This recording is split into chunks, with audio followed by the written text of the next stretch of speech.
Hello friends, all in one channel में आपका स्वागत है। मैं इस वीडियो के माध्यम से भारतीय अर्थव्यवस्था पार्ट 2 में कुछ महत्वपूर्ण क्वेश्चन को कवर किए हैं, जिनमें से पहला प्रश्न है, डॉक्टर भीमराव अम्बेडकर का संविधान सभा में निर्वाचन किस प्रेसिडेंसी से हुआ था। डॉक्टर भीमराव अम्बेडकर का निर्वाचन किस प्रेसिडेंसी से हुआ था। इसका बी ऑप्शन राइट होगा, मुंबई प्रेसिडेंसी से। किससे हुआ था? मुंबई प्रेसिडेंसी से। इसका नाम होगा बम्बई प्रेसिडेंसी। क्या होगा? बम्बई प्रेसिडेंसी। दोस्तों, दूसरा प्रश्न है, भारतीय संविधान में मौलिक कर्तव्य का विचार किस देश से लिया गया है। भारतीय संविधान में मौलिक कर्तव्यों का विचार किस देश से लिया गया है। इसका ए ऑप्शन राइट होगा, रूस से। कहाँ से लिया गया है मौलिक कर्तव्यों का विचार? रूस से लिया गया है।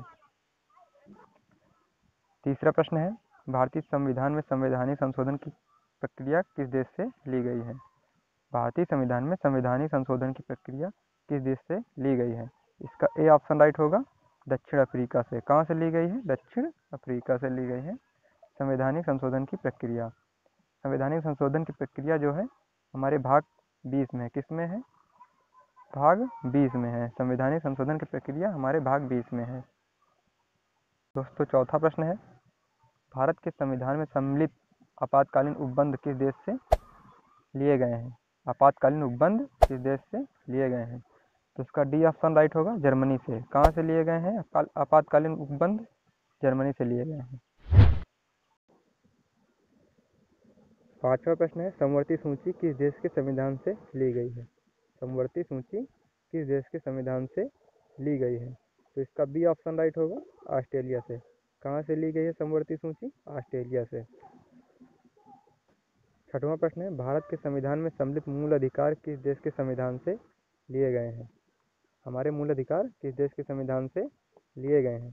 इसका बी ऑप्शन राइट होगा, अमेरिका से, यानी यूएसए से लिए गए हैं। कहाँ से लिए गए हैं? संयुक्त राज्य अमेरिका से लिए गए हैं। सातवां प्रश्न है, भारत के मूल संविधान में कुल कितनी अनुसूचियाँ थी। भारत के मूल संविधान में कुल कितनी अनुसूचियाँ थी। तो इसका डी ऑप्शन राइट होगा, 8 अनुसूचियाँ थी। कितनी अनुसूचियाँ थी? 8 अनुसूचियाँ थी। बाद में इनको कितने में बढ़ाया गया? 4 अनुसूचियाँ बढ़ाई गई हैं, जो कि अब की वर्तमान में 12 अनुसूचियाँ कितनी हैं? 12 हैं। हमारा आठवां प्रश्न है, भारत संघ में राज्यों का गठन किस अनुसूची में किया गया है। भारत संघ में राज्यों का गठन किस अनुसूची में किया गया है। इसका सी ऑप्शन राइट होगा, प्रथम में। किस में किया गया है राज्यों का गठन? प्रथम अनुसूची में किया गया है। दोस्तों, नौवां प्रश्न है, प्रथम संविधान संशोधन के द्वारा भारतीय संविधान में किस अनुसूची को जोड़ा गया था।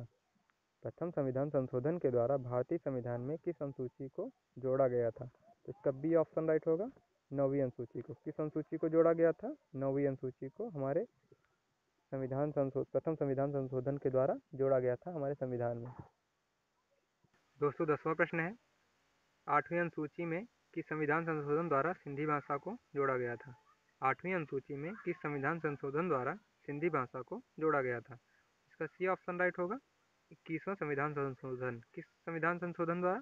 21वां संविधान संशोधन द्वारा सिंधी भाषा को हमारे संविधान में 8वीं अनुसूची में जोड़ा गया था। दोस्तों, 11वां प्रश्न है, भारत की 8वीं अनुसूची में किस भाषा को नहीं जोड़ा गया है। भारत की 8वीं अनुसूची में किस भाषा को नहीं जोड़ा गया है। इसका सी ऑप्शन राइट होगा, अंग्रेजी भाषा को। अंग्रेजी भाषा को 8वीं अनुसूची में नहीं जोड़ा गया है। दोस्तों, 12वां प्रश्न है, सरकार द्वारा शुल्क एवं कर लगाने का अधिकार संविधान की किस अनुसूची में उल्लेखित है। सरकार द्वारा शुल्क एवं कर लगाने का अधिकार संविधान की किस अनुसूची में उल्लेखित है। तो इसका बी ऑप्शन राइट होगा, 7वीं अनुसूची में। किस में उल्लेखित है? 7वीं अनुसूची में। दोस्तों, 13वां प्रश्न है, नीति निदेशक तत्व तथा मूल अधिकारों को संविधान की आत्मा किसने कहा है। नीति निदेशक तत्व तथा मूल अधिकारों को संविधान की आत्मा किसने कहा है। इसका बी ऑप्शन राइट होगा, ग्रेनविल ऑस्टिन ने। किसने कहा है? ग्रेनविल ऑस्टिन ने। 214वां प्रश्न है, भारत अर्ध संघात्मक राज्य है या किसने कहा है। भारत अर्ध संघात्मक राज्य है, यह कथन किसने कहा है। तो इसका ए ऑप्शन राइट होगा, केसी व्हियर ने। किसने कहा है भारत अर्ध संघात्मक राज्य है? केसी व्हियर ने कहा है। 15वां प्रश्न है, आध्यात्मक शासन प्रणाली में कार्यपालिका की समस्त शक्तियाँ किसमें निहित होती हैं? अध्यात्मक शासन प्रणाली में कार्यपालिका की समस्त शक्तियाँ किसमें निहित होती हैं? इसका बी ऑप्शन राइट होगा, राष्ट्रपति। किसमें निहित होती हैं ये सारी शक्तियाँ? राष्ट्रपति में निहित होती हैं। 216वां प्रश्न है, भारतीय संविधान के अंतर्गत सिविल प्रक्रिया संहिता किस सूची में का विषय है? भारतीय संविधान के अंतर्गत सिविल प्रक्रिया संहिता किस सूची का विषय है? इसका सी ऑप्शन राइट होगा, समवर्ती सूची का विषय है। किसका विषय है? सिविल प्रक्रिया समवर्ती सूची का। जो यूपीएससी परीक्षाएं होती हैं वो जो है किसके अंतर्गत आती हैं? समवर्ती सूची के अंतर्गत आती हैं। किसके अंतर्गत आती हैं? समवर्ती सूची के अंतर्गत। 217वां प्रश्न है, वर्तमान में संघ सूची में कितने विषय हैं?